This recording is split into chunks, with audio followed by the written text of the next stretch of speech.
I didn't expect a funeral. Chapter to reveal the bride of Christ.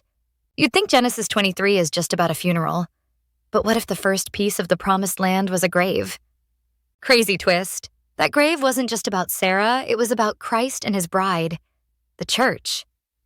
Sarah died in Hebron and Abraham mourned her. Then he negotiated with the Hittites to buy a cave at Machpelah, refusing to take it as a gift.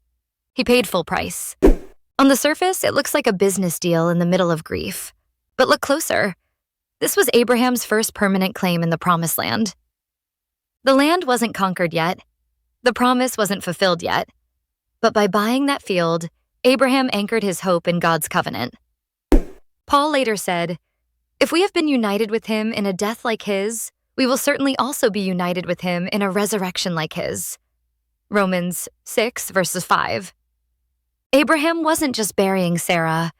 He was sowing a seed of resurrection that pointed to Christ and the church. That cave at Machpelah became the family tomb. Abraham was buried there, Isaac and Rebekah, Jacob and Leah. It turned into the anchor point of promise. For the bride of Christ, the church, this points straight to our identity. We are a people anchored in a grave that could not hold Jesus. Just as Machpelah testified to future inheritance, the empty tomb testifies to our eternal inheritance. The church is not built on shifting ground, but on the rock of resurrection. What looked like loss was really a down payment on the promise. And notice Abraham's refusal to accept the cave for free. He insisted on paying. Why? Because faith doesn't cling to shortcuts. It rests in covenant. That points to Christ, who bought us with a price. 1 Corinthians 6, verses 20.